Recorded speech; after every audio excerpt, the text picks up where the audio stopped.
Mereka percaya firman Allah jadi buku. Kenapa kami nggak bisa percaya firman Allah jadi manusia? Ya. Tanpa buku itu, kamu kenal nggak Tuhan? Nggak mungkin.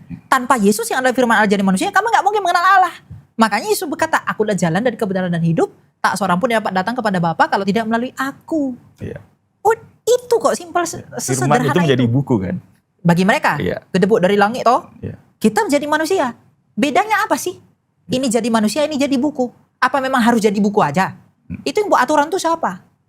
Nah masalahnya di situ. Jadi kalau orang bilang kita menyembah manusia, ya kita menyembah Yesus yang adalah Allah dan manusia itu. Iya, Dua-duanya kita sembah. Kalau firman Allah dipercaya, bisa disampaikan dalam bentuk kitab. Mengapa orang Kristen percaya firman Allah juga menjadi manusia? Ini penjelasan Elia Miran. Elia, kita langsung aja. Pada saat saya cukup mengikuti kamu di sosial media, di YouTube segala macam. Yang menarik adalah yang membuat saya penasaran bagaimana perjalanan pelayanan kamu. Karena saya tahu kamu bukan orang teologi ya. Kamu tadi kita ngobrol sekolah hukum dan lain-lain.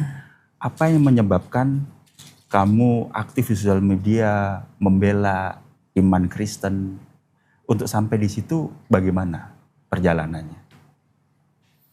Perjalanannya panjang ya. Cuma ya semua itu kan anugerah Tuhan. Dalam artian panggilan itu datang dari pihak Tuhan sendiri. Tuhan tuh bukan karena melihat kita punya kemampuan atau hal apapun gitu. Jadi dulu itu 2022 kalau nggak salah. Ya dimulai tahun 2022 waktu COVID sampai ya hari. berarti? Ya waktu COVID. Saya pindah Jakarta, kuliah di Jakarta, terus ya mulai buat konten tentang itu gitu. Dan untuk kepikiran tentang konten-konten seperti itu sebenarnya dari awal juga nggak ada. Dan entah kenapa waktu itu tiba-tiba buat konten seperti itu, ya kebetulan dapat sambutan yang positif sekalipun pada akhirnya akan mendapatkan hal-hal yang mungkin bagi saya nggak mengenakan waktu itu karena memang banyak orang nggak suka dengan statement pembelaan itu gitu. Ya. Jadi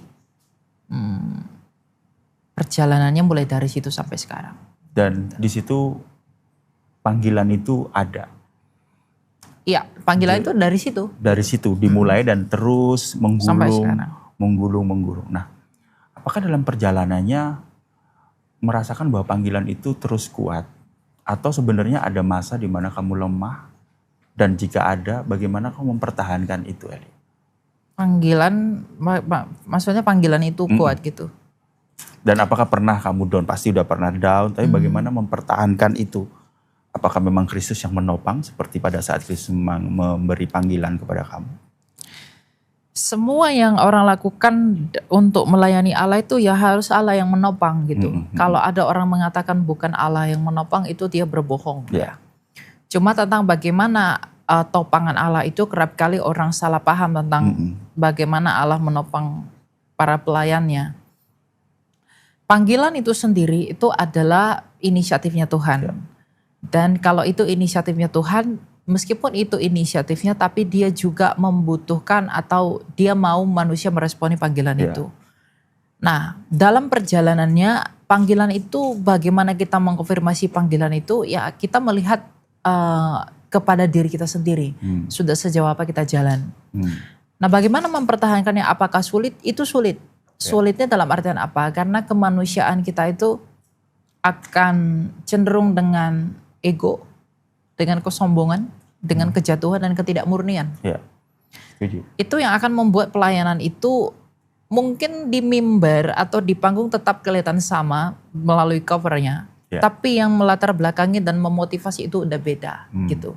Jadi sulit mempertahankannya bagi orang lain mungkin dia masih terlihat sama melayani. Tapi di belakang motivasinya bisa udah berbeda gitu.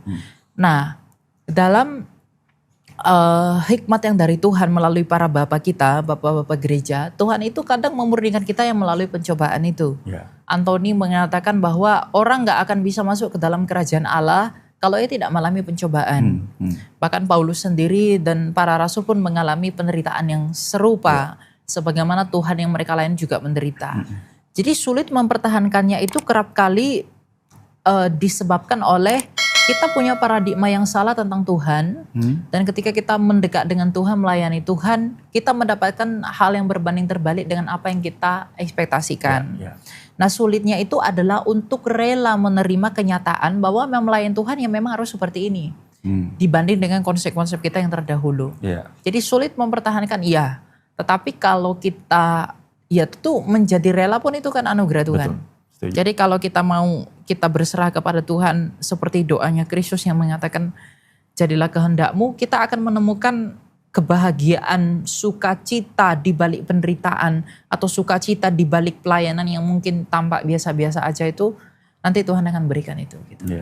Wow. Saya melihat bahwa kadangkala seringkali proyeksi kita terhadap Allah pada saat kita melayani itu salah. Mungkin pada saat kita melayani kita ingin sesuatu yang mengenakan, semua lancar atau wah seperti itu. Tapi kita tahu Paulus berkata bahwa anugerah itu bukan hanya keselamatan tapi penderitaan. Seperti yang kamu tadi bilang. Menurut kamu setelah menjalani pelayanan dan panggilan, apa sebenarnya arti penderitaan itu? Mengapa Paulus mengatakan penderitaan itu adalah anugerah? Ya, keselamatan kan anugerah. Tapi keselamatan itu sendiri Tuhan berikan melalui penderitaan. Tanpa penderitaan orang gak akan selamat kok. Itu hal yang harus digarisbawahi. Kalau orang gak menderita dia gak akan selamat. Itu aja. Contoh yang paling dekat adalah murid-muridnya Tuhan. Ya, bagi kita penderitaan itu beda-beda ya. Tapi ya selama kita tidak struggle, selama kita itu tidak berjuang untuk melalui pintu yang sesak itu seperti kata Tuhan, kalau kita nggak mau berjuang melalui pintu yang sempit itu, kita penyangkalan diri, kemudian juga berusaha untuk tidak memasukkan motivasi-motivasi yang aneh dalam pelayanan, lalu kemudian dicemari oleh ketidakmurnian dalam motivasi melayani Tuhan. Kalau kita nggak was-was, kita tidak berjuang untuk menghindari dan melawan itu semua, kita pun nggak akan terhitung di antaranya gitu. Tidak terhitung di antaranya? Iya, nggak akan. Maksudnya gimana? Kita nggak akan masuk ke dalam kerajaan Allah itu. Sesimpel itu. Jadi jangan ada orang bangga melayani Tuhan, karena sebenarnya dia melayani pun itu bukan karena dia mampu. Karena ada orang menuntut Allah, aku udah melayani Tuhan, tapi aku masih seperti ini atau begini gitu. Atau kenapa aku menjadi begini. Oh, kamu melayani Tuhan itu pun bukan karena kamu mampu, bukan karena kamu bisa.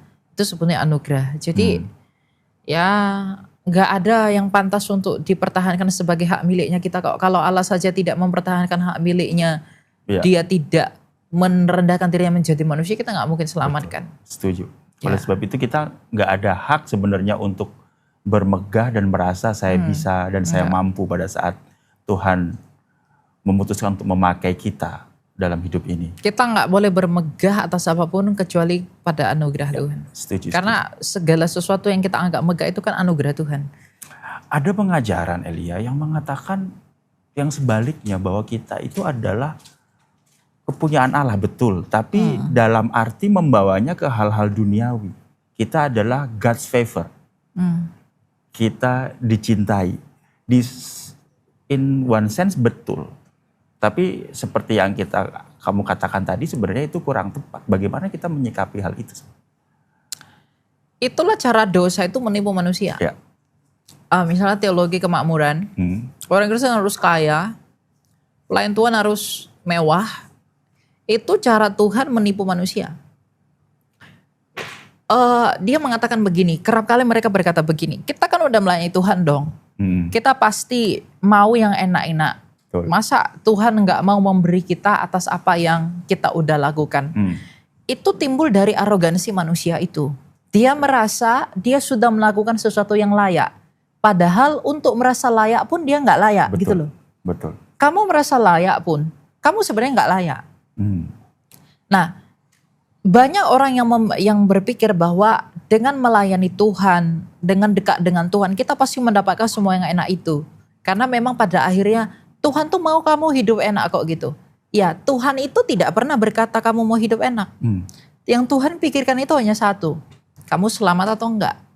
Dan Tuhan menyelamatkan kita itu dengan memurnikan kita. Seperti tukang perak memurnikan perak, membentuk perak sampai dia berkilau, dan orang yang mengaya emas, untuk memurnikan emas itu dia harus membakar itu sampai benar-benar murni. Dan pembakaran itu yang melibatkan api. Makanya baptisan api dalam kitab suci itu adalah pemurniannya kita. Ya. Para rasul itu motivasinya dimurnikan mengikut Tuhan melalui apa? Penderitaan mereka. Ya. Nah, ketika Yesus menawarkan ikutlah aku, juallah semua milikmu, pikulah salibmu, ikutlah aku, itu berbanding terbalik dengan apa yang iblis tawarkan. Ya. Ketika iblis mencobai Kristus dan dia mengatakan, kalau kamu mau ikut aku akan berikan semuanya. Jadi kerap kali hari ini orang itu menawarkan yang enak, tapi ikut Yesus, yang menurut saya itu Yesus yang lain. Ya. Dan orang banyak disesatkan dengan teologi seperti itu. Teologi seperti itu bahaya. Itu sangat bahaya karena itu membuat orang itu rentan untuk enggak selamat. Karena keselamatan itu bukan hanya tentang kita masuk surga, tidak. Keselamatan itu, yang paling penting keselamatan itu adalah kita menyatu dengan Kristus itu. Yang disebut dengan teosis. Ya. Kalau di ortodoks itu disebut dengan teosis. Menyatu dengan dia apa? Menyatu dengan kebangkitannya, menyatu dengan kemenangannya, tapi jangan lupa harus menyatu dengan kematian dan penderitaannya. Kalau Tuhan yang tidak pantas menderita itu saja telah menderita, siapa saya hamba yang layak menderita tidak mau menderita? Penderitaan itu bukan dicari. Penderitaan itu diterima dengan rela sebagai alatnya Allah untuk memurnikan kita kepunyaannya. Ya. Dan dalam mengikut Tuhan demi keselamatan ini, ya kita harus dimurnikan dengan itu semua. Dengan rasa sakit, dengan hal-hal yang tidak mengenakkan diri, dengan menyangkal diri, memikul salib. Ya itu cara Tuhan memurnikan kita. Jadi kalau orang bilang, Tuhan sayang aku maka aku harus hidup enak, harus apa. Kadang dia gak ngerti apa yang dia omongin. Kita itu kadang gegabah, kita gak ngerti apa yang kita keluarin dari mulut. Ya. Seperti Petrus, dia bilang, Tuhan aku akan menyangkal engkau. Dia menyangkal kan. Ya. Kita kerap kali begitu. Kita kerap kali bilang, Tuhan aku tuh hidup denganmu itu enak, akan begini. Enggak begitu kok. Yang Tuhan pikirkan itu bukan itu. Yang Tuhan katakan, aku mau kamu selamat, itu doang. Ya. Dan cara Tuhan menyelamat kita beda-beda. Kalau Tuhan melalui kekayaan membuat kita selamat, tanpa kamu minta dia berikan itu. Ya. Ada bapak gereja yang mengatakan, kalau anaknya saja yang di pangkuannya diberikan bagi dunia, apalagi yang ada di dunia ini, itu nggak akan dia tahan kalau itu baik untuk keselamatanmu. Ya. Ya. Kalau anaknya saja dia berikan untuk menyelamatkan kamu, apalagi yang ada di dunia ini. Nah dosa itu menutup mata hati kita, menutup jiwa kita, menutup roh kita untuk mengerti perkara-perkara seperti ini. Kalau di gereja purba itu disebut dengan nous. Nous itu inti dari roh, kecerdasan spiritual. Itu udah mati. Ditutup oleh motivasi yang gak murni. Kemudian paradigma yang salah. Keinginan-keinginan yang duniawi. Sehingga nous itu tidak bisa lagi melihat dirinya sendiri. Iya. Kasiannya sih. Iya, tapi saya setuju. Agustinus berkata bahwa manusia itu kayak menunjuk kepada dirinya sendiri seperti itu. Menurut kamu, seperti yang kita dengar, apakah ajaran atau pengorbanan Kristus itu termasuk menebus kesehatan duniawi dan prosperity kita? Dia akan menebus itu kalau dia mau untuk keselamatan. Yeah. Poinnya itu hanya satu, keselamatan. Kalau kesehatan menyelamatkan kamu, dia pasti kasih kamu sehat kok. Yeah. Tapi kalau ternyata penyakit atau kebangkrutan, kemiskinan memurnikan imanmu kepada dia, dia akan berikan kamu itu karena dia sayang kamu. Tapi ketidakmampuanmu memahami Allah membuatmu marah kepada Allah. Dan menganggap itu kutuk. Menganggap itu kutuk. Itulah dosa itu sebenarnya. Yeah. Dosa itu menutup jiwa manusia untuk mengerti perkara-perkara yang ilahi. Jadi manusia itu nggak mengerti hal-hal yang ilahi. Mereka menganggap hal yang terlihat baik tidak baik. Mereka menganggap hal yang terlihat baik sebagai kebenaran, yang terlihat buruk sebagai ketidakbenaran. Padahal alam spiritual bekerjanya tidak seperti itu. Allah yang adalah roh itu bekerja nggak seperti itu. Jadi Tuhan kak berikan saya kesehatan. Kalau gitu dia membenci Paulus dong. Paulus minta kesehatan loh sama Tuhan ketika dia mau melayani Tuhan. Tapi Tuhan bilang aku gak mau sembuhkan kamu. Cukup kasih karuniaku bagimu menanggung rasa sakit ini. Agar kuasaku menjadi nyata atas kamu. Kalau Paulus hidup hari ini, itu akan dianggap sesat oleh orang-orang seperti itu. Berarti dia nggak diberkati, dia nggak mencintai Tuhan. Padahal yang Paulus lakukan jauh lebih besar daripada apa yang bisa kita lakukan hari ini. Ya. Paulus yang adalah seorang pembunuh dalam anugerah Tuhan menjadi rela terbunuh oleh karena nama Tuhan. Ya. Karena dia telah melihat Tuhan dalam keadaan yang real, yang benar. Makanya saya selalu katakan gini, pengajaran yang benar itu adalah pengajaran yang membuatmu tidak takut pada 3 hal. Yaitu? Kematian, penderitaan, kemiskinan. Kalau kamu udah nggak takut pada 3 hal ini, kamu akan tetap bahagia. Karena apa? Ketiga hal ini tidak akan lagi memengaruhi hidupmu karena Kristus sudah cukup dalam kamu. Inilah yang ditemukan Paulus. Dia tidak takut menderita, tidak takut sakit, tidak takut mati karena dia telah menemukan Kristus yang sejati itu. Ya. Jadi dia nggak lagi mencari pengalaman, mencari perasaan. Dia nggak lagi membedakan duka cita sukacita. Dia nggak lagi membedakan hidup enak tidak enak. Karena apa? Dia udah penuh cukup dalam Tuhan. Tapi menjadi cukup penuh dalam Tuhan ini, dia bisa melihat Tuhan dalam keadaan yang nyata. Mungkin gak dia bisa bertemu dengan Tuhan kalau Tuhan tidak membutakan matanya dalam perjalanan ke Damsyik? Artinya dia menderita dulu dong untuk bisa melihat Kristus dalam kenyataan yang seperti itu. Jadi kalau orang Kristen hari ini menghindari penderitaan, itu kebodohannya. Bahkan mencari 3 hal tadi. Ya, mencari 3 hal itu. Nah ini dosa itu begini. Inilah dosa itu. Hakikat dosa ini menutup jiwa kita, menutup roh kita untuk bisa melihat kenyataan Allah. Kita hari ini membayangkan Allah, Yesus duduk di sana, di surga. Kita lihat dia besar, dia sayang, dia Bapa. Sekarang kita terlalu biasa mengatakan, Yesus tuh Allah itu adalah Bapa yang baik. Sampai kita lupa dia adalah hakim yang menggentarkan. Betul. Kita seperti sayang banget sama Tuhan, yang gimana-gimana. Seperti kita mengimajinasikan, kita minta apa sama orang tua pasti kasih dong. Tapi kita lupa kodrat kita manusia berdosa yang pantas untuk diadili. Ya. Kita mengingat kasih Allah, tapi kasih Allah yang tidak kasih. Ngerti gak maksudnya? Ya. Kasih Allah yang tidak kasih itu adalah kasih yang meniadakan keadilan Allah. Ya. Sehingga kita gak bisa mengerti siapa diri kita, menjadi lupa diri, tidak merefleksikan diri, akhirnya takabur, akhirnya mati dan binasa. Bahkan justru seperti kamu tadi bilang bahwa Allah memurnikan kita melalui tidak memberikan atau menghindarkan kita kepada 3 hal itu untuk kita bisa melihat bahwa Kristus lebih mulia dari daripada semuanya. dunia ini. Ya. Wow. Nah, poinnya di situ.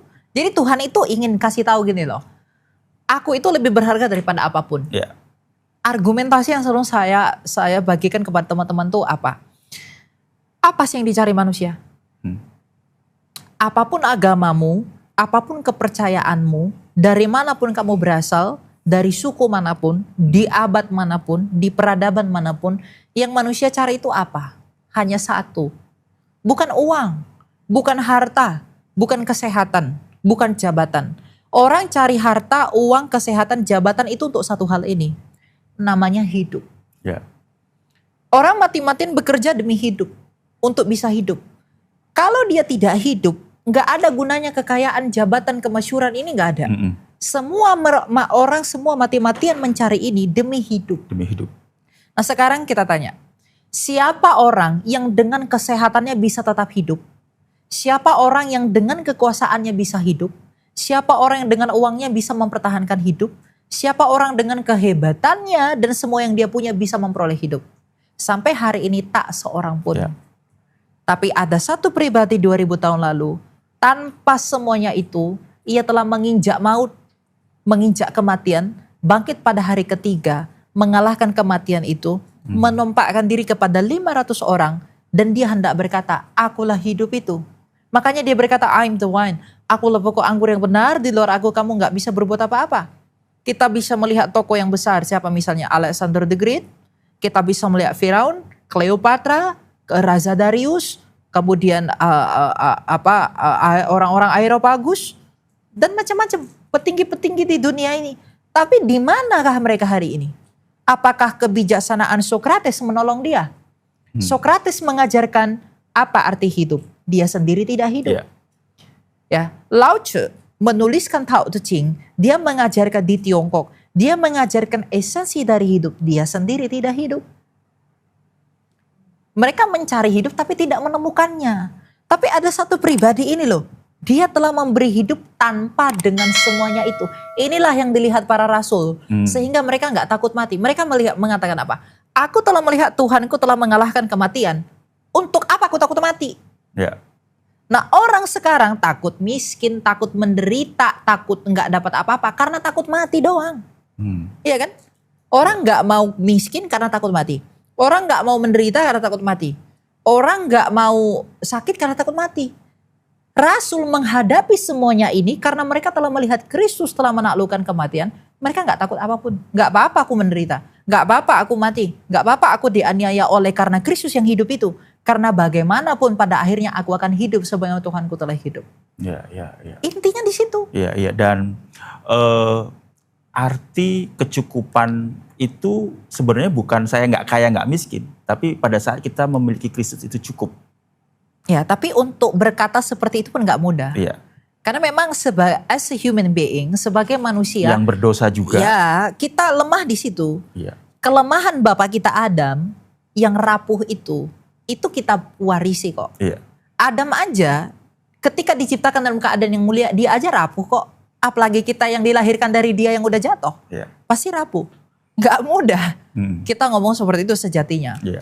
Tetapi inilah alasan mengapa kita tidak memandang kepada diri, tapi memandang anugerah Tuhan. Kita melihat kerapuhan kita melihat kelemahan kita, tapi pada saat yang sama kita menjadi kuat karena kita memahami anugerah Allah. Rasul itu bekerja dalam lingkungan anugerah kok. Yeah. Tapi hati-hati loh, sekarang orang memahami anugerah itu macam-macam. Anugerah itu dijadikan legitimasi untuk bebas berbuat hal-hal yang buruk. Nah itu jadi repot. Yeah. Hanya dengan argumen pilihan, tidak pilihan, dan macam-macam, ya kan? Yeah. Itu nanti akan jadi kemana-mana. Iya. Gitu. Nah, pada saat kita ngobrol seperti ini, Elia, saya merasakan dan saya melihat bagaimana kita itu memiliki pengetahuan, kamu memiliki pengetahuan akan pengenalan Kristus. Nah, seberapa penting kita sebagai orang percaya memiliki pengetahuan akan keimanan Kristen kita. Tidak hanya doa, beriman, kalau tidak dijawab doanya kita kurang iman. Dan berputar pada hal-hal yang tidak ultimate sebenarnya. Kita kejar setiap minggu hal-hal yang tidak ultimate. Nah, seberapa penting itu kita memiliki keimanan Kristen yang solid itu. Apa pentingnya kebenaran itu gitu ya? Kristus sendiri ngomong tentang dirinya, akulah jalan dan kebenaran dan hidup. Yeah. Atau dengan kata lain kita bisa katakan dia adalah jalan yang benar menuju hidup itu. Ada orang yang mengatakan, oh udahlah cukuplah beribadah. Doktrin itu nggak penting. Betul. Itu biasanya orang yang malas belajar. Dan orang seperti ini akan sering menuduh orang yang membela doktrin dengan alasan Farisi, padahal dialah Farisi itu. Farisi itu ada dua loh. Satu menghakimi dengan doktrin. Yang kedua bebal tidak mau terima pengajaran yang benar. Kristus memberitahu pengajaran yang benar, tapi orang Farisi ini buta, nggak bisa lihat, nggak bisa mendengar. Itu ada dua Farisi. Jadi ada orang teriak Farisi padahal dia sendiri yang Farisi. Dia misalnya ada orang memberitahu kebenaran, doktrin yang sejati begini, dia yang nggak mau belajar kebenaran akan menuduh orang ini Farisi, padahal dia Farisi itu. Yeah. Dia nggak mau dengar yang benar, gitu. Apa pentingnya kita memelihara kebenaran iman? Bukti dari pentingnya kebenaran iman itu adalah seluruh konsili. Misalnya konsili pertama di Nikea tahun 325 oleh bapak kita Athanasius yang agung dari Alexandria. Dia memimpin konsili itu untuk menegaskan keilahian Yesus. Sekarang kita melakukan kehidupan rohani. Kita baik, kita mengasihi, kita begini, kita begini. Itu semua didorong oleh karena apa sih? Dari dirimu atau dari pengenalanmu akan dia yang ilahi itu. Kalau dari dirimu itu gak akan tolong kamu. Yeah. Tapi kalau itu lahir dari pengenalan akan dia yang ilahi itu, berarti itu bukti itu anugerah dari dia yang ilahi itu. Jadi kalau semua orang bisa sama berbuat baik toh. Betul. Di luar Kristen juga ada yang berbuat baik yang sama. Bahkan mungkin lebih baik daripada kita. Mungkin mereka bisa kasih orang makan banyak, mungkin kasih ini. Mereka juga di pandangan dunia sama mengasihi. Bedanya kita dengan mereka apa? Kita dibenarkan, mereka tidak. Kita hanya melihat perbuatan yang baik, tapi kita nggak melihat dosa yang layak harus dihukum. Nah, Kristus ini hadir untuk menggantikan dan menerima penghukuman itu. Yang kalau kepadanya, kalau kita nggak hidup di dalam Dia, kalau kita nggak bersatu dalam kematian dan kebangkitannya, kita akan tetap mati sebagaimana nenek moyang kita. Jadi seberapa penting kebenaran itu untuk dipertahankan? Ya sangat penting. Kalau di gereja ortodoks ya, itu ada 3. Ortopraksia, ortodoksia, ortolatria, ortopraksia. Tanpa kebenaran yang lurus, nggak akan ada penyembahan yang benar. Tanpa penyembahan yang benar, nggak akan ada sikap hidup yang benar. Saksi Jehovah itu berbuat baik juga kayak kita. Tapi menurutmu mereka mengatakan Yesus bukan Allah, bagaimana? Bukankah Roh Kudus yang memampukan kita untuk mengakui Yesus adalah Tuhan? Nah, kalau mereka berbuat baik tetapi mereka tidak mengakui Yesus adalah Tuhan, berarti mereka tidak hidup dalam anugerah Roh Kudus kan? Nah, bukankah Roh Kudus yang menyelamatkan kita? Nah, gitu. Jadi ini bukan dipandang untuk memisah-misahkan golongan manusia seharusnya, tapi ini dipandang bahwa ternyata untuk selamat pun anugerah Tuhan, bukan kemampuan kamu. Jadi larinya ke situ, bukan aku lebih spesial, tidak. Justru dengan menjadi seorang Kristen, saya tahu diri perbuatan baik saya nggak menyelamatkan. Saya membaringkan diri saya di hadapan anugerah Allah. Dia yang membawa saya. Kalau kamu berjuang mati-matian demi perbuatan baikmu, perbuatan baik sebanyak apa yang layak membuat kamu kepada surga? Kamu renungkan aja itu. Betul. Gitu. Bahkan kalau kita merasa bahwa perbuatan baik kita bisa menyelamatkan, itu sebenarnya kita egois karena kita melakukan perbuatan baik bukan karena kita mengasihi Tuhan, karena untuk keselamatan, menyelamatkan diri kita sendiri. Kan? Jadinya. Jadi transaksi jadinya. Nah, Elia, kalau lebih lanjut Elia, seberapa penting sih orang tua mengajarkan keimanan kita, yang mana nanti akan merembet kepada bagaimana gereja pentingnya mengajarkan ini kepada keluarga-keluarga, sehingga orang tua mampu mengajarkan apa yang kamu obrolkan ini kepada anak-anak mereka. Karena yang diajarkan, kamu sepeda berdoa ya, hanya seperti itu, tapi tidak menyentuh, apalagi generasi-generasi di bawah kita itu memiliki pertanyaan-pertanyaan eksistensial yang mana nggak bisa dijawab dengan cukup beriman, berdoa saja, jangan banyak tanya. Itu bagaimana pentingnya gereja mengajarkan keimanan yang solid, orang tua menerima dan mengajarkan pada anak-anak itu. Ya memang yang memberikan pengajaran itu haknya gereja ya. Betul. Gereja yang memberikan pengajaran, tapi jangan lupa Bapak kita Yohanes Chrysostomos pernah mengatakan keluarga itu adalah gereja kecil. Jadi melalui gereja itu kita mendapat pengajaran, maka keluarga yang ada dalam wadah gereja sebagai gereja kecil itu juga harusnya meneruskan pengajaran itu, gitu. Tapi kita perlu memahami gini, memang doktrin iman itu banyak sebagai Kristen. Ada memang orang tua yang nggak mampu memahami. Mengenai hal itu, orang yang nggak mampu sama nggak mau itu beda loh. Ada orang tua udah sepuh gitu kan, sulit bagi dia mengerti, ya nggak apa-apa, Tuhan maklumin itu kok. Ya. Tetapi ada orang yang memang nggak mau ngerti. Nah, jadi orang tua ini yang masih mampu mengerti ya harusnya belajar untuk mengerti. Tapi masalahnya apakah ada hasrat, apakah ada keinginan untuk belajar tentang Allah? Karena dengan motivasi aku mau memberitahu ini kepada anak-anakku. Kan orang-orang Yahudi itu syarat dengan orang tuanya dikatakan perkatakanlah, renungkanlah ini siang dan malam. Dan ajarkanlah ini kepada keturunan-keturunanmu. Nah, apakah orang tua kita aware dengan hal-hal seperti itu? Gitu loh. Jadi jangan kita mengajari mereka hal-hal duniawi, tapi kita nggak mengajari mereka untuk perkara-perkara rohani. Karena sebenarnya yang menolong mereka untuk bisa menyelesaikan kehidupan dunia ini adalah hal-hal spiritual. Hal-hal dunia nggak akan menyelamatkan kamu. Yang menyelamatkan kamu adalah hal-hal spiritual. Itu yang bisa menyelamatkan kamu. Yang menjaga kita untuk bisa tetap survive di dunia ini adalah pengenalan kita akan Allah yang adalah roh itu. Karena roh yang menghidupkan, kata Alkitab. Hal-hal di dunia ini gak bisa menghidupkan kita. Gitu. Jadi semua kembali kepada kesadaran dan itu pun butuh anugerah Tuhan. Orang tua harus memohon anugerah Tuhan agar kepada orang tua diberikan kemampuan oleh Tuhan untuk mengerti tentang Tuhan. Enggak yang harus ngerti Ibrani begini-begini, enggak yang begitu. tapi ya ngerti basic iman. Betul. Dan kemudian orang tua ini memiliki kerinduan untuk memberitahu hal-hal seperti ini kepada anak-anaknya. Tuhan tuh Tuhan tuh nggak mencari orang yang mampu kok. Karena kalau dia mencari orang yang mampu, nggak mungkin Yesus datang di dunia. Ya, kalau dia mau lihat yang mampu, ya nggak, Yesus nggak mungkin turun ke dunia. Tapi dia melihat yang mau. Jadi orang-orang yang mau ini, panggilan Tuhan itu diberikan kepada mereka yang mau. Ya. Masalah mampu atau tidaknya itu tergantung bagaimana respon mereka, mau atau tidak begitu. Jadi ya orang tua itu harus sebagai gereja kecil itu harus memiliki kemauan untuk belajar lebih dalam tentang iman, kebenarannya seperti apa, dan tentunya untuk menjawab kebutuhan anak sekarang yang mungkin lebih arah ke logis. Jadi mereka itu pertanyaannya lebih kepada science base, kemudian juga, nah ini tantangan orang tua sebenarnya. Nah kasih orang tua seharusnya kalau orang tua mengasihi anaknya untuk keselamatan dan dalam pewartaan Kristus dalam keluarga mereka, itu seharusnya mendorong orang tua untuk semakin belajar lebih dalam tentang Tuhan. Setuju. Itu yang harusnya memotivasi mereka, jikalau mereka sadar akan anugerah itu. Tetapi peran penting gereja sangat penting ya Elia. Sangat penting, maka hati-hati milih gereja. Nah itu Harus bagaimana? Apa menurutmu apa ya? Saya nggak mau ngomong gereja yang baik atau apa.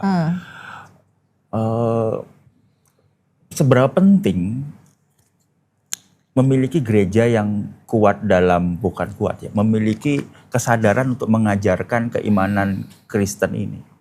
Tidak hanya motivasi, tidak hanya transaksional, legalisme, bahkan antinomian, Yesus baik bangkit lagi, Yesus baik kalau mau gini bangkit lagi. Itu seberapa penting? Itu sangat pentingnya karena dulu juga para bapak kita juga mengatakan kita harus menemukan pengajaran-pengajaran yang sehat. Karena intinya itu di pengajaran dulu. Pengajaran itu yang menjadi ideologi orang untuk bertindak. Ya, kita harus mencari pengajaran yang pertama yang sesuai dengan pengajaran para rasul. Ya, apakah itu hanya di gereja tertentu? Tidak kok. Karena apa yang para rasul ajarkan sekarang udah terbuka kok ke publik. Tapi jangan lupa, kita jangan merasa bahwa kita hanya bisa diselamatkan hanya dengan berpikir kita ngerti ajaran rasul yang benar. Tidak. Kita butuh pertolongan ilahi melalui apa? Sakramen. Allah itu, Yesus melembagakan sakramen, yang paling penting itu dua ya, baptisan dan perjamuan. Ini secara misteri, itu menyelamatkan kita. Karena dengan menyatu dengan Kristus melalui baptisan, menyatu dengan dia melalui tubuh dan darahnya, ada hal yang kita nggak pahami secara logika, yang terjadi secara misteri dari surga untuk mengubahkan kita. Tapi bagi orang ini mungkin hanya sekedar ritual.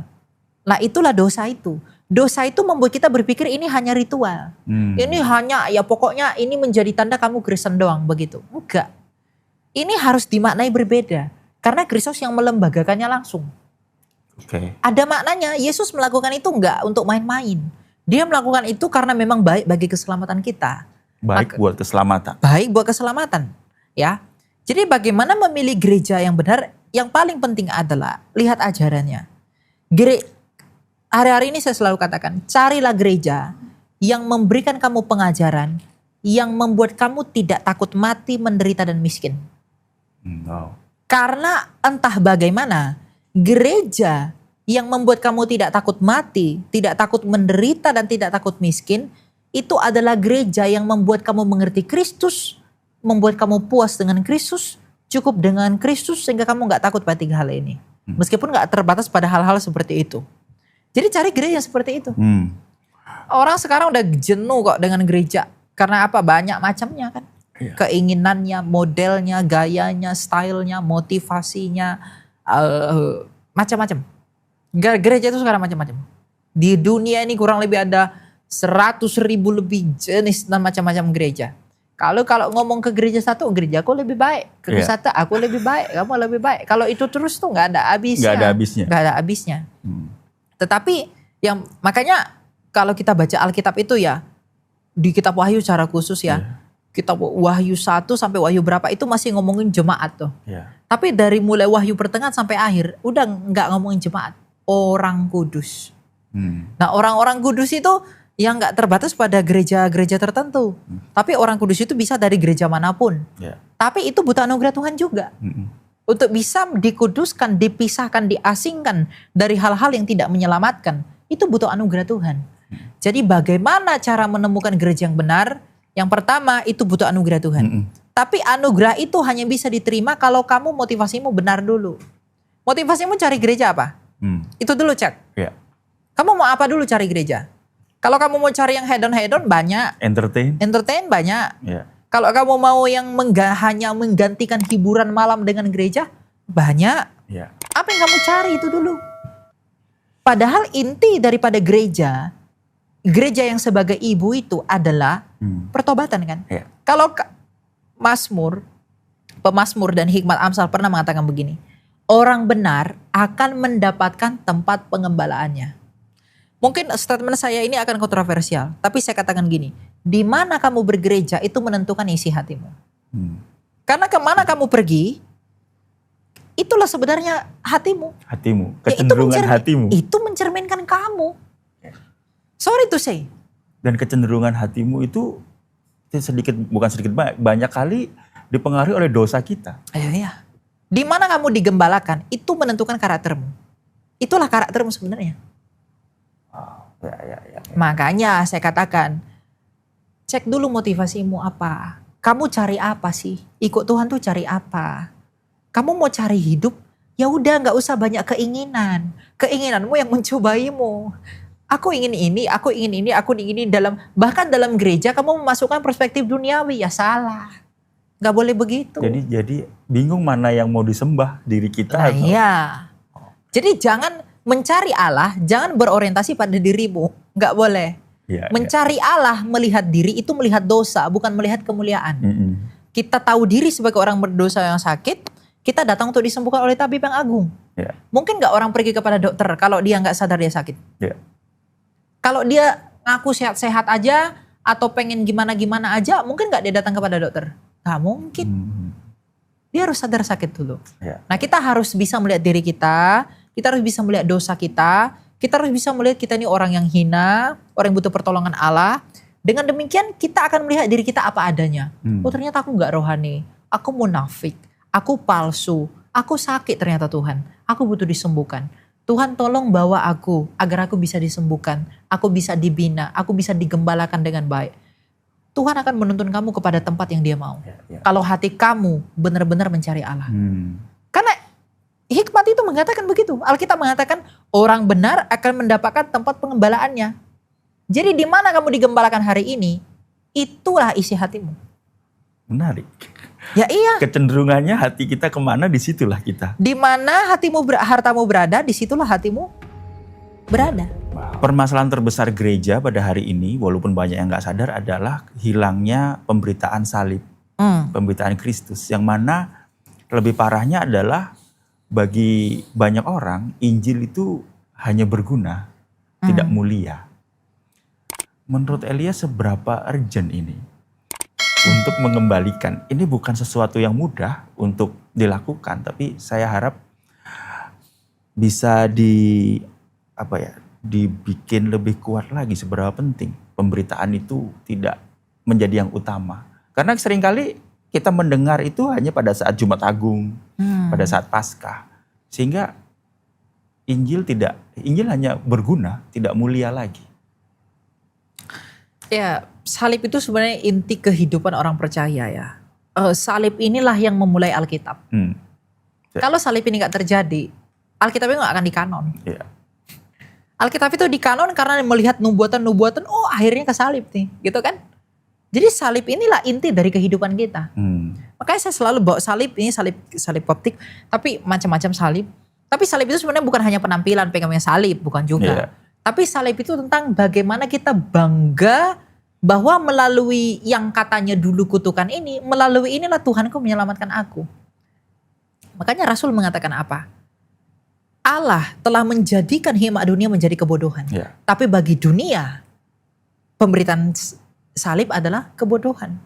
Bagi orang yang gak mengerti hidup the essence of the life, mereka akan memandang salib itu sebuah kebodohan.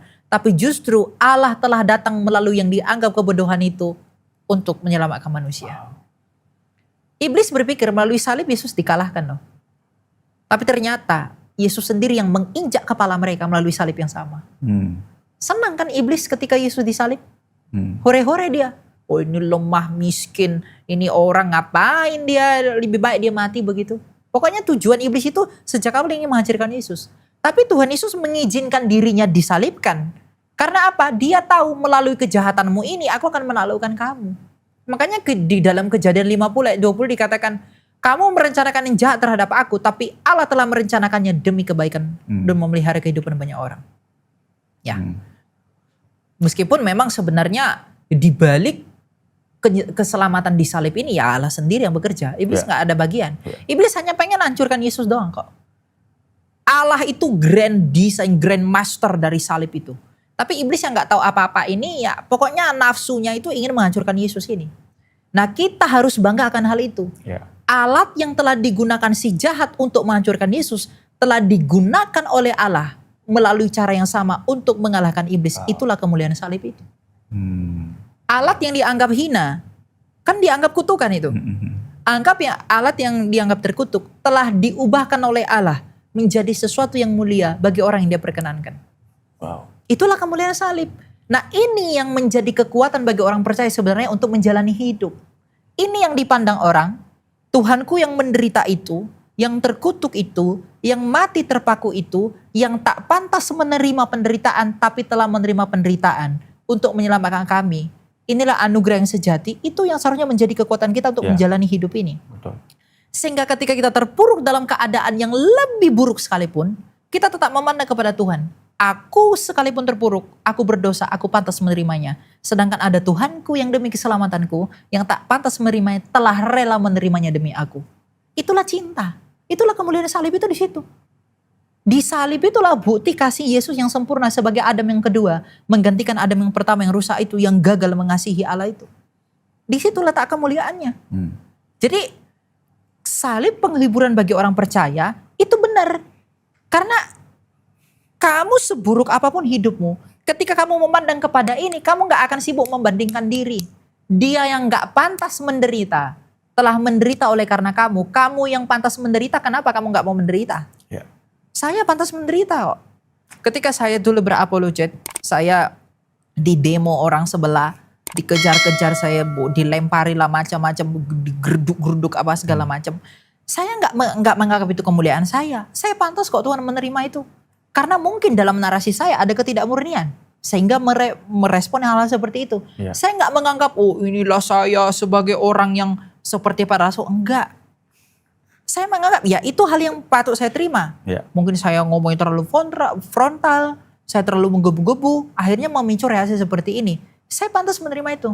Tetapi saya tidak putus asa karena saya tahu selama Tuhan mengizinkan itu dia punya maksud toh. Dan itu sukacita. Ya iya. Untuk apa? Untuk memurnikan kita. Dan ketika kita murni itulah penghiburan itu. Meskipun saya belum murni ya. Nggak ada orang yang udah murni selama dia hidup. Dan pemberitaan seperti ini sebenarnya yang sudah berkurang dalam mimbar-mimbar gereja kan. Bahkan seperti tadi dikatakan di Korintus bahwa ada orang yang mengatakan kepada saya, kenapa kamu selalu berkorban tentang Kristus, tentang salib? Seakan-akan seperti menggenapi apa yang Korintus katakan tadi, bahwa berita salib di gereja pun dianggap sebuah kebodohan. Tapi kita harus berhemat juga. Kita ngomongin salib itu nggak boleh hanya teori. Nggak boleh. Jadi hanya doktrin semata, kan ada itu mimbar gereja yang salib doktrin begini, enggak. Kita harus dalam hikmatnya Allah, kan yang paling penting itu manusia toh. Bagaimana salib ini bisa kita sediakan sebagai jawaban bagi penghiburan, bagi kekuatan jemaat yang datang. Nah, makanya itu butuh pertolongan Tuhan untuk apa? Kalau kita hanya ngomongin teori, misalnya salib ini begini. Kayak nggak kemakan gitu. Ya, orang tuh hanya menganggap Tuhan tuh sebagai sesuatu yang mengawang-awang, bukan sesuatu yang hidup begitu. Padahal kan berita salib itu datang dari kesaksian roh. Dan roh itu menghidupkan. Harusnya pemberitaan salib itu menghidupkan gairah orang untuk bisa, oke, gak apa-apa Tuhan. Aku rela menerima semua keputusanmu karena aku mengerti bahwa ternyata engkau telah menerima yang lebih berat demi cintamu kepadaku. Maka aku rela menerima ini demi kebaikanku juga. Karena yang kamu pikirkan tuh hanya satu Tuhan, keselamatanku. Iya. Jadi bisa mendaratkan itu dalam kehidupan Iya, sehari-hari. gitu. Sehingga orang itu melihat salib itu bukan hanya sesuatu yang jauh sekali, tapi memang benar ada dalam hidupmu. Itu di depan kamu, yang sedang terjadi bagi kamu. Nah, cuma ini ini nggak bisa terjadi hanya karena hebatnya pengkhotbah. Tidak. Ini hanya bisa terjadi oleh karena anugerah Tuhan. Kalau orang itu mau memperbaiki hatinya mencari yang seperti itu. Ya. Bukankah Tuhan sendiri berkata, carilah maka kamu akan mendapat. Makanya kembali lagi saya katakan, di mana kamu berada itulah hatimu. Kamu mencari ini enggak? Pertanyaannya itu dulu. Iya. Kamu mencari kemurnian itu enggak? Ibu rohani saya namanya Bu Grace pernah ajarkan analogi yang bagus. Kita sama-sama di pantai, ya toh, di air. Ada orang berenang, ada orang menyelam, ada orang berselancar. Sama-sama di air. Ya. Yang membedakan apa? Kedalamannya. Kita sama-sama di gereja. Tapi ada orang yang mengatakan, apa itu penderitaan? Kok ikut Yesus menderita, ikut Tuhan kok bertuhan jadi menderita? Itu masih orang yang berselancar, yang hidup menjadi Kristen tuh yang ada ombak-ombaknya doang, yang enak-enaknya gitu. Nah, tapi ada orang yang udah menyelam, melihat terumbu karang. Orang yang berenang di atas nggak akan lihat terumbu karang. Bagaimana caranya orang di atas lihat terumbu karang? Dia harus menyelam. Betul. Tapi dia menyelam pun menghadapi tekanan yang luar biasa atau dari air. Iya. Nah, ada orang seperti itu di gereja. Dia mendalami Tuhan sampai pada akhirnya dia akan berkata, penderitaan ternyata itu sukacita kok. Iya. Orang yang seperti ini ngomong sama orang yang seperti tadi nggak akan nyambung. Karena nggak sama. Itulah yang dimiliki Rasul. Paulus ketika melayani Tuhan, dekat dengan Tuhan. Dia awal-awal melayani kepada jemaat di Korintus, dia bilang apa? Aku nggak kalah dengan Rasul yang lain. Hebat aku, katanya. Tapi sebelum dia mati, dia bilang ke Timotius, ternyata di antara semua orang, akulah yang paling hina. Di antara semua orang, akulah yang paling berdosa. Artinya semakin dia mendalami Allah, dia semakin melihat dirinya berdosa, tetapi pada saat yang sama dia mengatakan apa? Semua yang dulu ku anggap mulia, sekarang ku anggap sampah. Ya. Tujuannya hanya Kristus itu. Lain-lain ini hanya alat demi pemurnian agar mata kita dan mata hati kita bisa melihat bahwa hanya Kristus itu yang tegak, hanya Kristus itu yang teguh, yang gak tergoyahkan tuh hanya dia. Bahkan maut pun gak bisa menelan dia, itu loh. Ya. Itu harusnya begitu.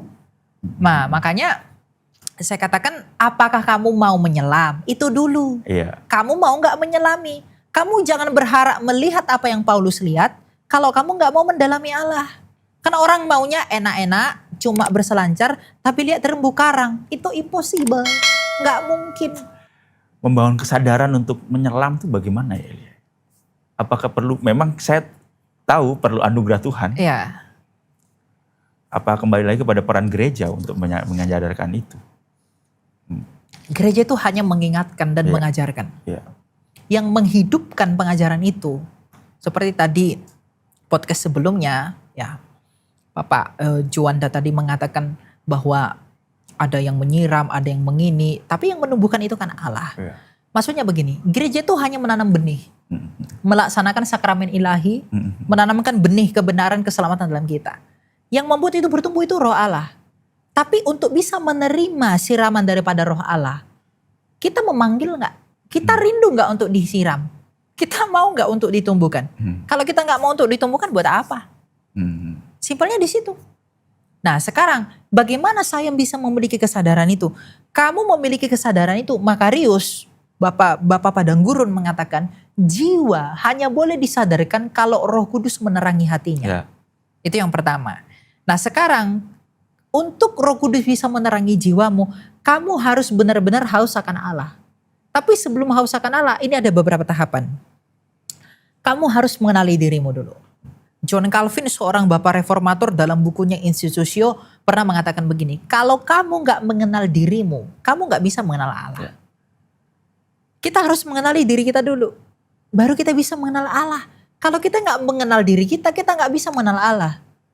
Kamu harus tahu kamu berdosa, kamu sadar kamu butuh diselamatkan, kamu sadar kamu butuh ditolong, kamu sadar kamu butuh disembuhkan, kamu sadar kamu butuh untuk dibawa lebih dekat kepada Tuhan. Kamu perlu mengakui bahwa kamu berdosa. Kamu orang yang gak benar. Kita orang yang sangat munafik. Kita orang yang palsu, yang jahat. Yang tidak memiliki kasih. Kita tidak memiliki kebenaran. Sehingga kesadaran bahwa kita sakit itu akan mengikis dosa kita. Mengikis itu arti itu akan menimbulkan air mata penyesalan dan sikap hati yang hancur. Ketika hati kita hancur, Tuhan membentuk kepada hati yang baru. Kamu harus mati bagi dirimu agar kamu mengalami Paskah. Yesus tanpa kematian gak mengalami kebangkitan.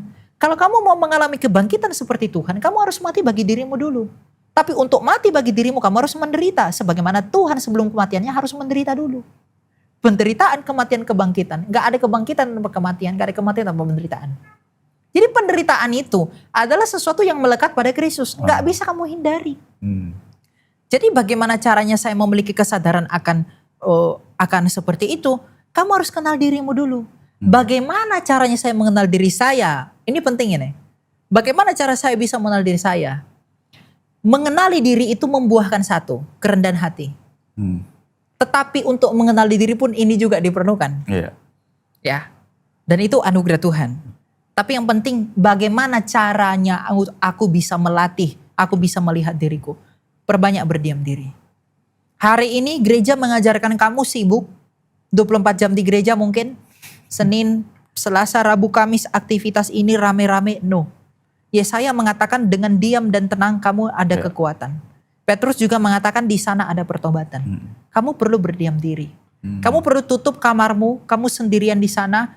Kamu gak usah ngomong apa-apa. Kamu gak usah mencari apa-apa. Kamu diam aja. Kamu lihat dirimu, kamu refleksikan dirimu. Kamu lihat apa yang udah kamu lakukan, kamu lihat kenyataan dirimu dan kamu katakan sama Tuhan, Tuhan tolong aku. Dengan berdiam diri setiap hari, disitulah Roh Kudus itu menerangi kamu. Kita ini seperti air keruh dalam botol. Kalau kita terus guncang, sibuk terus dengan kehidupan duniawi ini, kita akan keruh, kita gak akan bisa melihat realitas diri kita.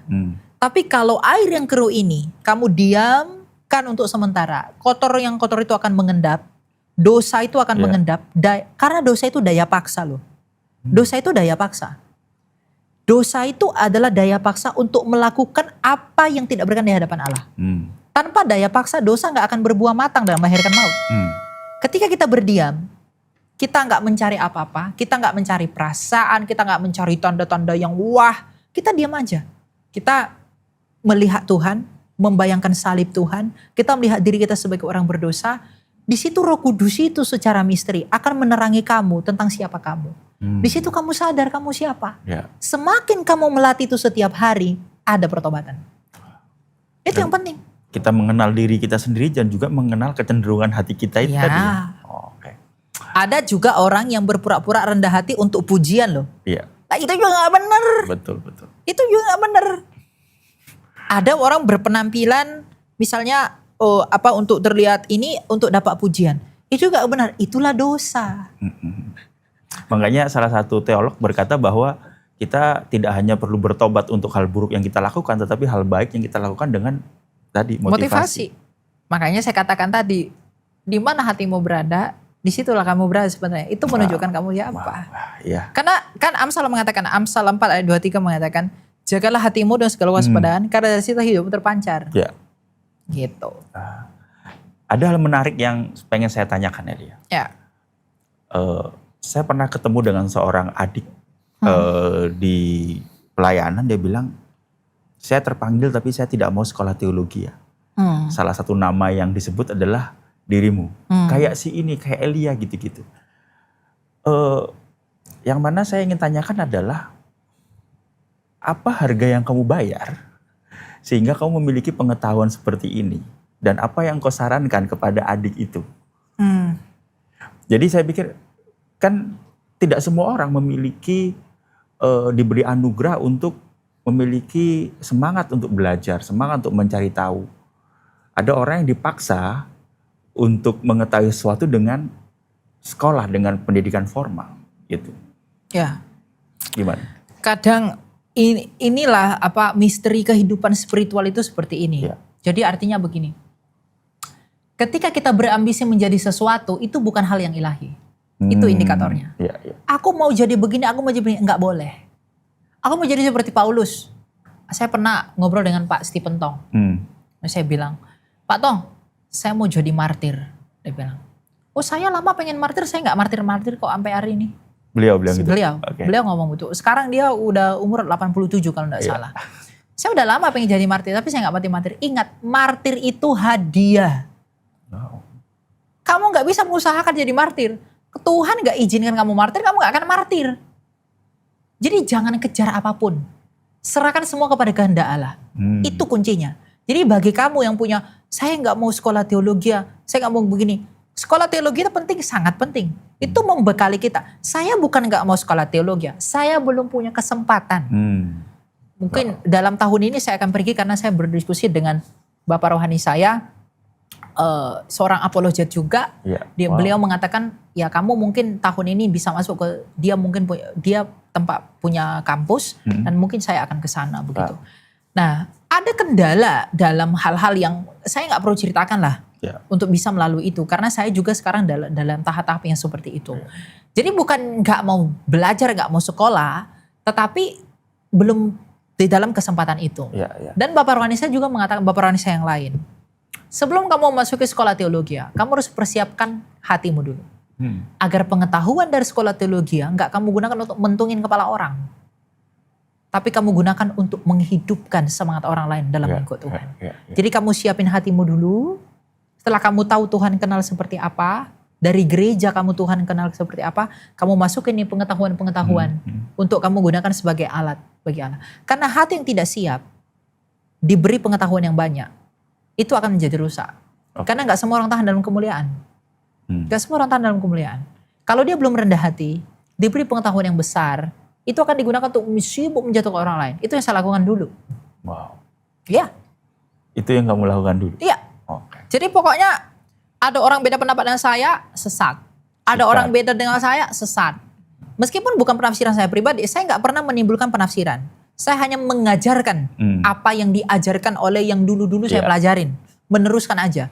Tapi sulit bagi saya untuk menerima yang berbeda. Itulah ketidakdewasaan rohani. Dulu saya mengalami itu. Gitu. Ya, semoga adik itu mendengar. Nah, Elia, satu pertanyaan terakhir. Kalau ada seseorang, ini kita mencoba masuk ke ranah apologetika. Kalau ada orang berkata bahwa Tuhan kamu 3 dan kamu menyembah manusia, apa respon yang harus diberikan? Ini pertanyaan terakhir.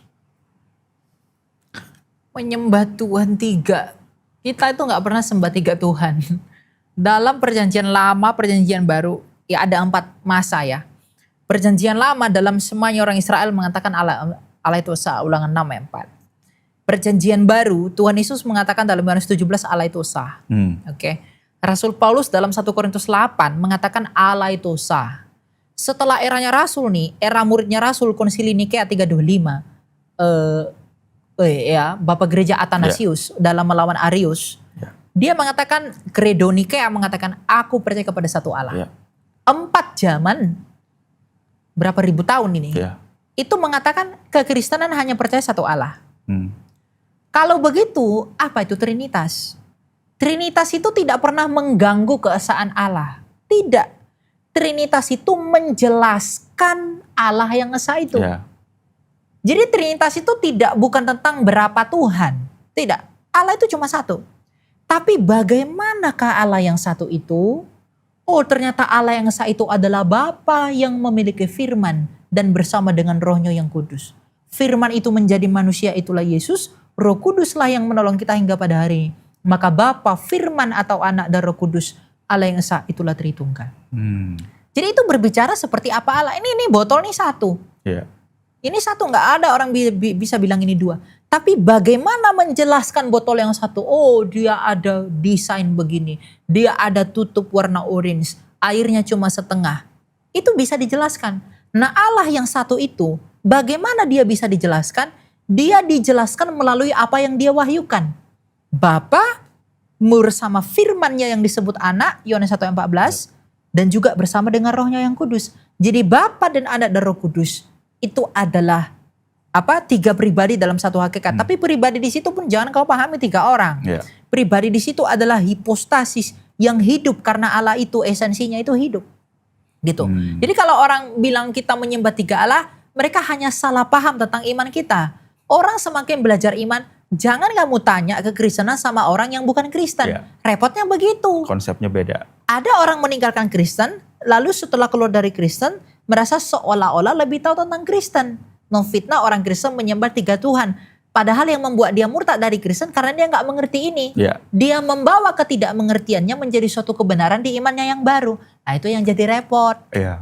Belajarlah ke Kristenan sama orang Kristen. Allah itu esa kok. Ya. Tapi justru saya harus mengatakan, Allah itu harus Tritunggal. Nggak bisa nggak Tritunggal. Ya. Kenapa? Kalau Allah itu hanya satu, ini juga satu. Kenapa kamu nggak jadikan ini Allah? Yang satu itu kenapa disebut Allah? Apa yang membuat dia disebut Allah? Karena dia hidup dan menciptakan. Oleh apa dia menghidupkan? Oleh rohnya. Oleh apa ia menciptakan? Oleh firmannya. Maka Allah yang esa yang hidup itu adalah Allah Sang Bapa itu yang menghampiri segala sesuatu yang tak terhampiri itu, yang mencipta oleh firmannya itulah Yesus, menghidupkan oleh rohnya itulah Roh Kudus. Jadi Allah Tritunggal itu adalah Allah yang hidup, bukan Allah yang mati. Tidak hanya sekedar satu. Gak hanya satu, satu itu gak penting sebenarnya. Ya. Tapi apa yang membuat dia disebut Allah, itu yang paling penting. Bukan masalah jumlah. Apa yang membuat dia layak diberi atribut, apa atribut yang ada pada dia sehingga dia disebut sebagai Allah. Itu yang paling penting. Dia mencipta oleh firman nyata, Yesus datang menjadi manusia dan dia menghidupkan oleh rohnya yang menaungi gereja sampai pada hari ini. Itu yang membuat dia bukti sebagai Allah. Dan karya Roh Kudus ini yang mencengangkan. Alkitab itu tidak ditulis satu orang, tidak ditulis satu zaman, tapi bisa saling berkaitan dari zamannya Musa sampai ke zamannya. Coba ada gak buku yang begitu? Gak ada. Semua buku di dunia ditulis dalam satu masa. Tapi Musa bisa melihat nanti Mesias akan begini. 1200 tahun.